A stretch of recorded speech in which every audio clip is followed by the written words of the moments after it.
Hello everyone, this is Divya Khanna and welcome to Dive. हम class 9 का chapter chemistry का matter in are surrounding. पिछली classes में हमने डिस्कस किया था कि मैटर क्या होता है, फिर हमने उनकी करेक्टरिस्टिक्स को देखा था, फिर हमने कुछ प्रॉपर्टीज़ भी डिस्कस करी थी। इस क्लास में हम कुछ ऐसे कॉन्सेप्ट पढ़ेंगे जो आपने कहीं ना कहीं अपने लाइफ में देखे होंगे। बेसिकली हम पढ़ने क्या वाले हैं, इंटर कन्वर्जन ऑफ स्टेट। अब ये इंटर कन्वर्जन किसका नाम है, तो आज हम वही तो पढ़ने वाले हैं। तो स्टार्ट करते हैं। तो ये आपके सामने एक क्वेश्चन है, can matter change it's state? क्या मैटर अपनी स्टेट को चेंज कर लेता है? अगर चेंज कर लेता है तो कैसे करता है? ऐसा क्या होता है उसके अंदर जो वो अपनी स्टेट को चेंज कर लेता है? अब फॉर एग्जाम्पल आपने आइस देखी होगी। जब हम इस आइस को रेफ्रिजरेटर से बाहर निकालते हैं तो विद इन 10 और 20 मिनट ये प्रॉपरली मेल्ट हो जाती है।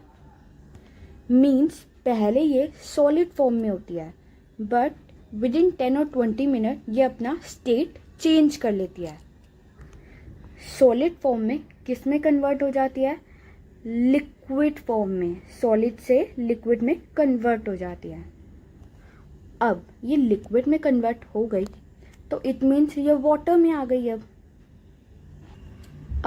इसी वाटर को जब हम एक कंटेनर में डालें और गैस पे रख दें तो उसमें क्या होता है, उसमें भाप बनना स्टार्ट हो जाती है। आई होप आपने ये अपनी रियल लाइफ में भी ऑब्जर्व करा होगा। मतलब इसमें वाटर वेपर्स दिखने लग जाते हैं, और जब वाटर वेपर्स दिखने लग जाते हैं तो इस स्टेट को हम बोलते हैं वेपोराइजेशन। क्या बोलते हैं इस प्रोसेस को? वेपोराइजेशन। और आप देखेंगे कि इसमें भी वाटर का स्टेट चेंज हो गया है। अब लिक्विड से वाटर गैस बन गया है। बट ऐसा हो क्यों रहा है? हमारा क्वेश्चन तो यही है कि ऐसा क्यों हो रहा है। जब हम आइस लेते हैं, आइस तो सॉलिड फॉर्म में होती है, और जैसे ही हम बाहर निकालते हैं फ्रीजर से तो वो लिक्विड में हो जाती है कन्वर्ट, और जब हम गैस पे रख देते हैं तो ये गैसियस फॉर्म में हो जाती है। ऐसा क्यों होता है? रीज़न क्या है इसका? तो इसका रीज़न है क्योंकि इन पर टेम्परेचर और प्रेशर का इफ़ेक्ट पड़ता है। अब हम एक एक्टिविटी के थ्रू इन सब चीज़ों को समझेंगे। सी, ये हमारा बर्नर है। यहाँ हमने वाटर लिया, वाटर को एक बेकर में डाल दिया, और उसके ऊपर हमने थर्मामीटर रख दिया। थर्मामीटर क्यों रखा? ताकि हम टेम्परेचर को डिटेक्ट कर सके।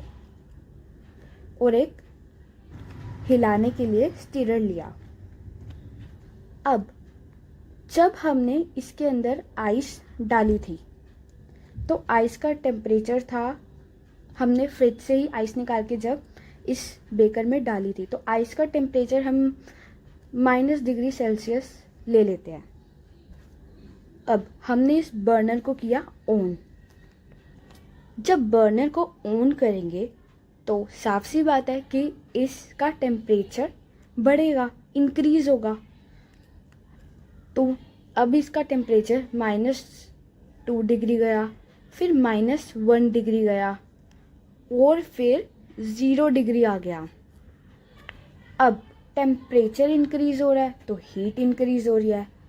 जब हीट इंक्रीज हो रही है तो मतलब काइनेटिक एनर्जी भी इंक्रीज हो रही है। अब काइनेटिक एनर्जी क्या होती है, ये हमने अपनी प्रीवियस क्लासेस में डिस्कस किया था। एक ऐसी एनर्जी जो मोशन की वजह से आए। अब क्वेश्चन ये है कि काइनेटिक एनर्जी क्यों इंक्रीज होगी? भाई ठीक है, हमने टेम्परेचर बढ़ा दिया, अब हीट ज़्यादा हो गई, तो काइनेटिक एनर्जी में ऐसा क्या हुआ कि जो इंक्रीज हो गई? बेटा इसलिए क्योंकि जब पहले आइस सॉलिड फॉर्म में थी, हमें पता है सॉलिड के जो पार्टिकल्स होते हैं वो क्लोजली पैक्ड होते हैं। देखा है ना, आपने बताया था मैंने आपको प्रीवियस क्लास में कि बिल्कुल टाइटली क्लोजली पैक्ड होते हैं, एकदम चिपके चिपके, इनके बीच में कोई स्पेसेस नहीं होता। जब स्पेस नहीं होता तो क्लोजली पैक्ड होते हैं, तो वो मूव भी नहीं कर सकते, तो इनमें तो काइनेटिक एनर्जी होती ही नहीं है बिल्कुल भी। बट जब हीट इंक्रीज होगी तो जो आइस है वो धीरे धीरे चेंज होगी सॉलिड टू लिक्विड में। तो जब धीरे धीरे चेंज होगी तो मीन्स जो पार्टिकल्स है और इनमें जो फोर्स ऑफ अट्रैक्शन है वो भी कम होगा। तो आई होप आपको इतनी चीज़ें समझ आई। अब होता क्या है कि जब हमारा टेम्परेचर 0 डिग्री होता है वो 0 डिग्री ही रहता है। मतलब हम 1 मिनट बाद ऑब्जर्व करते हैं तो टेम्परेचर इंक्रीज नहीं होता, जबकि हमने देखा कि -डिग्री सेल्सियस हुआ, फिर -2 डिग्री सेल्सियस हुआ, फिर -1 डिग्री सेल्सियस हुआ, यहाँ तो इंक्रीज हो रहा था टेम्परेचर।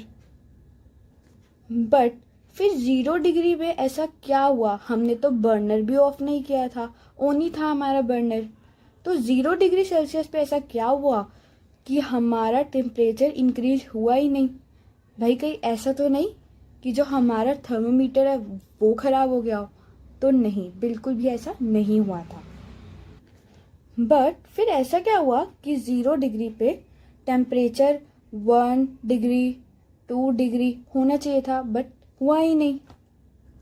बट फिर जैसे ही 0 डिग्री पर जब हमारी आइस मेल्ट होने लगती है तो उसके कुछ मिनट बाद हम ऑब्जर्व करते हैं कि टेम्परेचर फिर इंक्रीज होता है।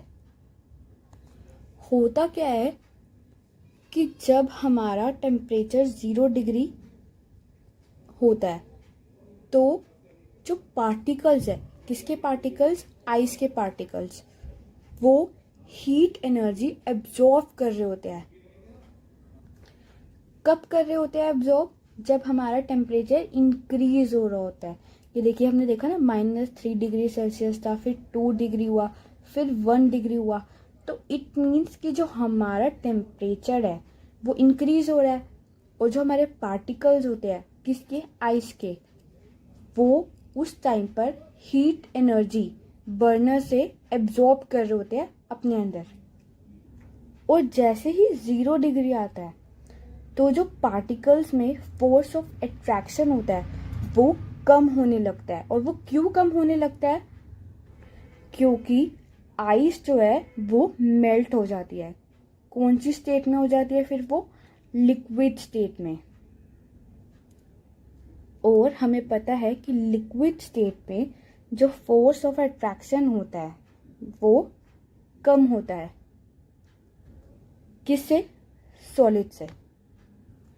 जब हमारी आइस मेल्ट होने लगती है तो इट मीन्स वो अपनी प्रॉपर्टीज़ को भी चेंज कर लेती है। पहले सॉलिड थी और अब वो हो जाती है लिक्विड।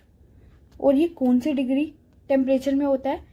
0 डिग्री टेम्परेचर में होता है। अब ये जो हमने देखा कि 0 डिग्री टेम्परेचर में कोई, जब टेम्परेचर होता है तो कोई चेंज नहीं आता। और कब तक चेंज नहीं आता? जब तक हमारी प्रॉपर आइस मेल्ट नहीं हो जाती, मतलब अपना स्टेट चेंज करके लिक्विड में नहीं हो जाती, तब तक इसमें कोई चेंज नहीं आता इसके टेम्परेचर में। तो इस प्रोसेस को हम कहते हैं latent heat of fusion. Latent heat का मतलब होता है हिडन। लेटेंट का मतलब क्या होता है? हिडन, मतलब छुपी हुई एनर्जी। और हमने देखा है अभी कि 0 डिग्री ही टेम्परेचर रहता है। कब तक रहता है? जब तक जो आइस के पार्टिकल्स है वो पूरी एनर्जी, हीट एनर्जी एब्जॉर्ब नहीं कर लेते। और जब 0 डिग्री पर फाइनली आइस मेल्ट होने लगती है तो इस पूरी प्रोसेस को हम क्या बोलते हैं? Latent heat of fusion. अब ये लेटेंट हीट ऑफ फ्यूजन क्या होता है? तो बच्चे ये एक ऐसी एनर्जी होती है जो 1 kg ऑफ सॉलिड चेंज हो जाए किसमें? लिक्विड में, at atmosphere pressure at its melting point. अब मेल्टिंग क्या होता है? तो यूजली हम देखते हैं कि अगर सॉलिड मतलब अगर कोई आइस जो कि सॉलिड फॉर्म में होती है वो चेंज हो जाती है, वो पिघल जाती है, मेल्ट हो जाती है, तो उसको हम बोलते हैं ना कि मेल्ट हो गई, पिघल गई। तो इसी प्रोसेस को हम मेल्टिंग बोलते हैं। तो आई होप आपको इतना क्लियर हो गया होगा। तो आज की क्लास में हमने बेसिकली क्या देखा? इंटर कन्वर्जन किसका? सॉलिड टू लिक्विड का। आने वाली क्लासेस में हम सारे इंटर कन्वर्जन को डिस्कस करने वाले हैं। तो आई होप आपको आज की क्लास अच्छी लगी हो। अगर आपको अच्छी लगी हो तो लाइक करिए, अपने फ्रेंड्स के साथ शेयर करिए और चैनल को सब्सक्राइब करिए। Thanks for watching.